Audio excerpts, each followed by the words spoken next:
નમસ્કાર ખેડૂત મિત્રો, હું રાહુલ ધામેલિયા, લુણીધાર ખેતી વિકાસ કેન્દ્ર. ખેડૂત મિત્રો, આજે આપણે વાત કરવાના છે મગફળીની અંદર આવતી સફેદ ફૂગ અને ગેરુ ટીકા માટે આપણે આગોતરું કયું પ્લાનિંગ કરીએ તો આપણે એને આવતી રોકી શકીએ. જે ખેડૂત મિત્રો આપણી ચેનલમાં નવા છે એ ખેડૂત મિત્રો આપણી ચેનલને સબસ્ક્રાઇબ કરી અને બાજુમાં રહેલા બેલ આઇકનના બટનને દબાવો, જેનાથી અમે આપ સુધી ખેતીને લગતી અવનવી માહિતીઓ રોજે રોજ પહોંચાડતા રહીએ. હવે ખેડૂત મિત્રો, આપણી મગફળીની અંદર અત્યારે સફેદ ફૂગનો ઉપદ્રવ છે કે જે મગફળી 45 કે 50 દિવસની થાવા આવી છે એ મગફળીની અંદર અત્યારે સફેદ ફૂગનું વાતાવરણ ઘણું બધું થઈ ગયું છે કે મગફળીની અંદર સફેદ ફૂગ ઘણી લાગી ગઈ છે.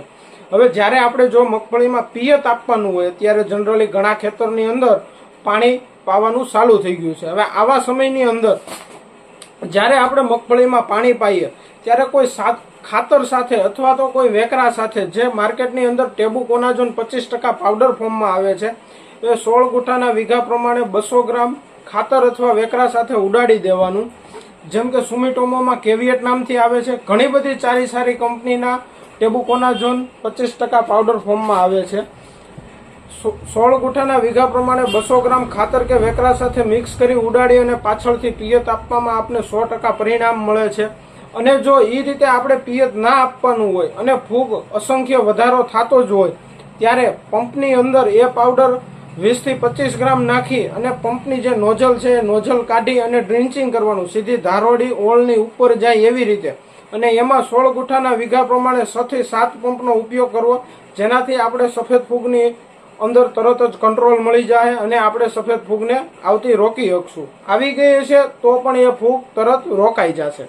ત્યાર પછી જો આપણે ઉપરથી સ્પ્રે કરતા હોય તો જે બાયર કંપનીની અંદર ફોલિક્યુર આવે છે અથવા તો ઘણી બધી સારી કંપનીમાં એઝોસ્ટોબિન ડાયફુનાકોનાઝોલ છે, એઝોસ્ટોબિન ક્લોરાથોરાનિલ છે, એઝોસ્ટોબિન પોપીકોનાઝોલ છે, આનો ઉપયોગ કરવાથી પણ આપણને સારું એવું પરિણામ મળી રહે છે. ત્યાર પછી ખેડૂત મિત્રો, હવે જ્યારે આપણી મગફળી મોટી થઈ ગઈ હોય અને આપણને આગળ જતા ગેરુ ટીકા ના આવે એના માટે પણ આપણે ખૂબ માવજત રાખવી જરૂરી છે. હવે સફેદ ફૂગ અને ગેરુ ટીકા માટે સારી કંપનીના ઘણા બધા એવી ટેકનિકલ આવે છે કે એનાથી આપણને 100% પરિણામ મળે છે. જેમ કે BSF કંપનીમાં પ્રાયોક્સર આવે છે, સફેદ ફૂગ અને ગેરુ ટીકા ન આવવા દેવા માટે ખૂબ જ ઉપયોગી છે. ખાસ નમ્ર વિનંતી ખેડૂત મિત્રો કે જ્યારે ફૂગનાશક દવાનો 50 દિવસ પછી ઉપયોગ કરીએ આપણે મગફળીમાં, ત્યારે ખાલી સફેદ ફૂગનો ઉપયોગ બને ત્યાં સુધી ન કરવો. સફેદ ફૂગ અને ગેરુ ટીકા બંને કંટ્રોલ થાય એવું જ કોઈ દવાનું ટેકનિકલ આપણે ખેતરની અંદર વાપરવું જોઈએ કે જેનાથી આપણે ગેરુ ટીકા આવતા રોકી શકીએ. જ્યારે ગેરુ ટીકા આવી જાય છે ત્યાર પછી એને રોકવા માટે ખૂબ જ આપણે ખર્ચો વધી જાય છે અને ખર્ચો વધતા છતાંય ગેરુ ટીકા કંટ્રોલ થાય ત્યાં સુધીની અંદર આપણી મગફળીની અંદર ઘણું બધું એ વજન હળવું કરી નાખે છે કે તેલની ટકાવારી છે એ ટકાવારી રહેતી નથી ગેરુ ટીકાના હિસાબે. જ્યારે લાલ ફૂગ આવે ત્યારે તેલ એમાંથી હાવ ઉડી જાય છે અને અંતમાં આપણને મગફળીની અંદર વજન મળતું નથી. ત્યાર પછી સિજન્ટા કંપનીમાં એમિસ્ટાર ટોપ નામથી આવે છે. આ એઝોસ્ટોબિન અને ડાયફુનાકોનાઝોલ છે, જેનાથી આપણે સફેદ ફૂગ અને આવનારા સમયમાં ગેરુ ટીકા ના આવે એના માટે ડાયફુનાકોનાઝોલનો પણ સાથે મિક્સ કરેલું આવે છે, જેનાથી આપણને ગેરુ ટીકા અને સફેદ ફૂગમાં સારું એવું પરિણામ મળે. પર પંપે 25 ml નાખી વીઘે 3 થી 4 પંપનો ઉપયોગ કરવાથી સારું એવું આપણને એમાં રિઝલ્ટ મળી રહી છે. ત્યાર પછી ક્રિસ્ટલ કંપનીમાં જે જવાન નામથી આવે છે, આમાં પણ એઝોસ્ટોબિન અને ડાયફુનાકોનાઝોલ આવે છે. 1 પંપે 25 ml નો ઉપયોગ કરવાથી આમાં પણ આપણને સારું એવું રિઝલ્ટ મળી રહી છે સફેદ ફૂગ અને ગેરુ ટીકા માટે.